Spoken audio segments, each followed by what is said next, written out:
Yo, y'all already know who the fuck it is. Asharenu, we back in this bitch.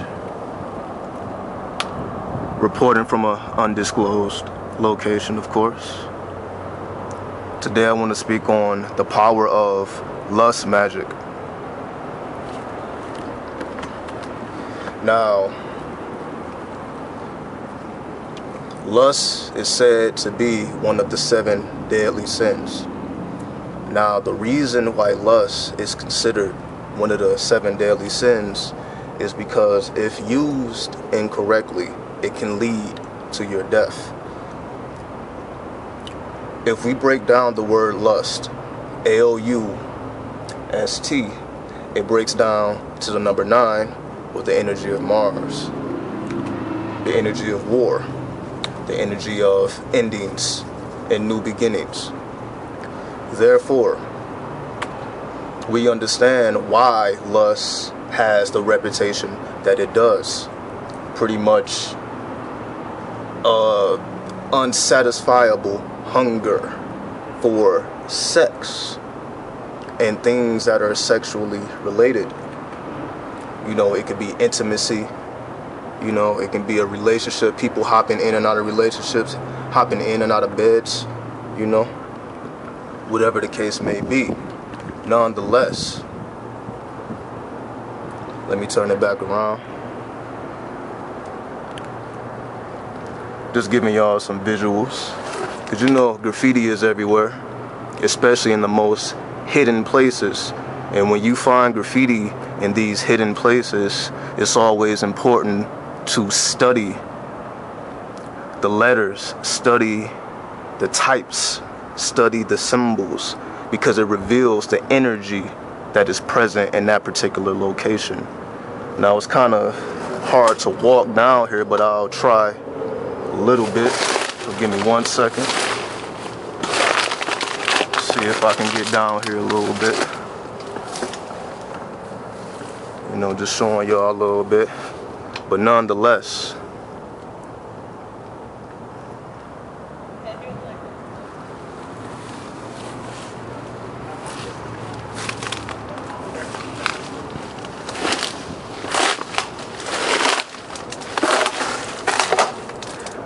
the energy of lust can be transmuted,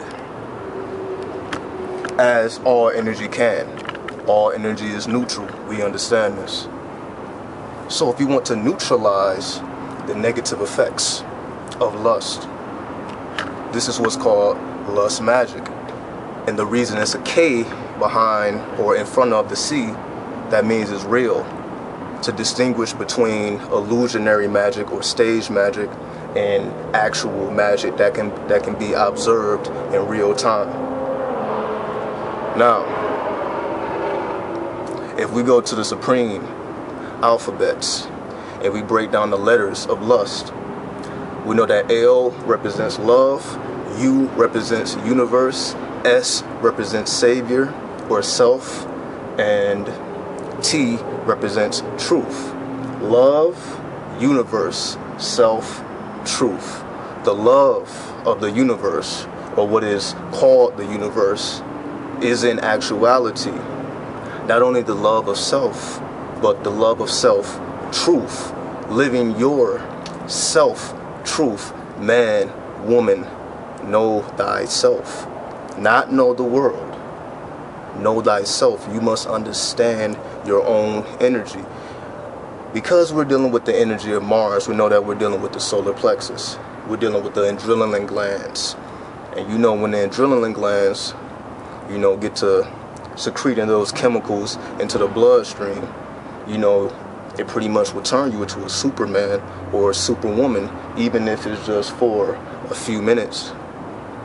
Or it can be extended to maybe a half an hour or a whole sexual session, all depending on how you choose to utilize the energy. If we take it to the supreme mathematics, we understand that L is a 12th letter. You have the 1 and the 2. You have the knowledge and the wisdom. What does love have to do with knowledge and wisdom?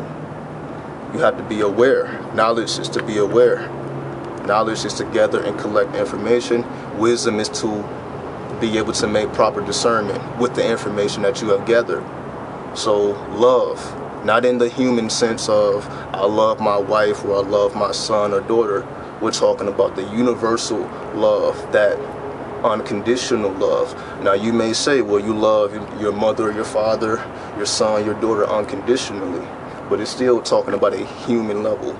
We're talking about love on a universal level, love that goes beyond the physical plane, the love that we have come to call the soul, the purest aspect of yourself that is unaltered regardless of who loves you or who does not. We are purest in the deepest aspects of self. Self-truth is where your purity is found. When we go to you, the universe, that's the 21st letter. Now we have the wisdom before the knowledge. The difference between that is we know that the universe contains wisdom, and every inch of the universe can be studied because the golden ratio, the Fibonacci sequence, all contain wisdom that can be studied by the human being so that they can understand the matrix or the reality that they are in. When we go to the self, we know that the S is the 19th letter. The 19th letter, you have the knowledge that you have born. Knowledge must be made manifest in order for you to come to a new realization of who you are beyond this skin that we occupy for a short amount of time. And lastly, truth, which is the 20th letter, or T, which is the 20th letter. Now you have wisdom cipher. The wisdom is always present within every cipher. It don't matter what household you in, what city, what state, what country. Wisdom is always present in every cipher that you enter into. So wisdom can be discerned. You can collect wisdom out of any cipher that you enter into. Now once we put this together, lust magic. Now that we understand love, now that we understand the universe, now that we understand self, and now that we understand truth, we see, we add it all together. This is why we get 9, which is the universal number when all of the numbers have come together. If you add 9 to anything, it will give you more of the energy. For example, 29 is going to bring you right back to 11, which brings you right back to 2. So whatever number that 9 is added to, it amplifies the energy. So 9 will amplify whatever energy. Lust is the amplification of energy, to amplify your sexual energy. You can be so lustful that you will have sex with anybody. You know, you can get to a point where you go beyond illusion. You go beyond what you like, the small, the skinny, the big, you know what I mean, the short, the tall. You can go beyond the illusions. And when you go beyond illusions, you find out who you really are. You find out who are you beyond this illusionary realm.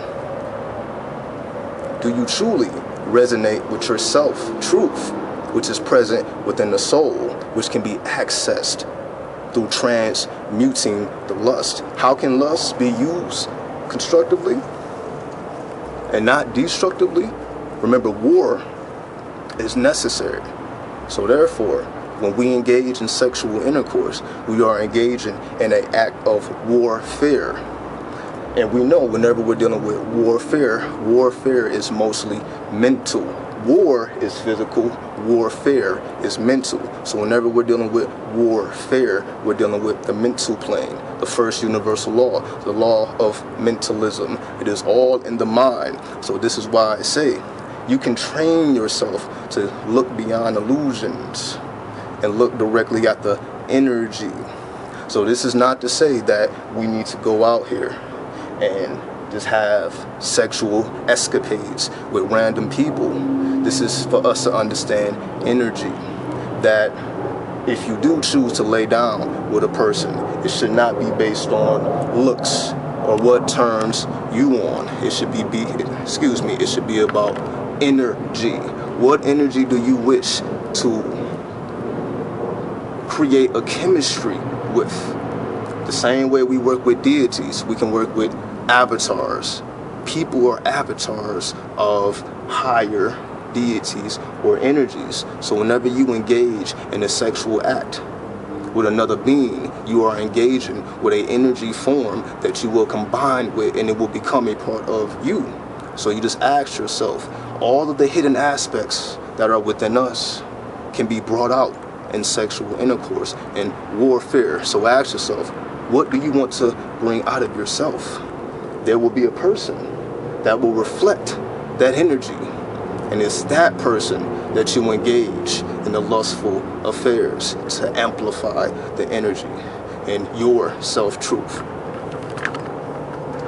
So we gonna get the fuck out of here. Y'all take it easy. Peace.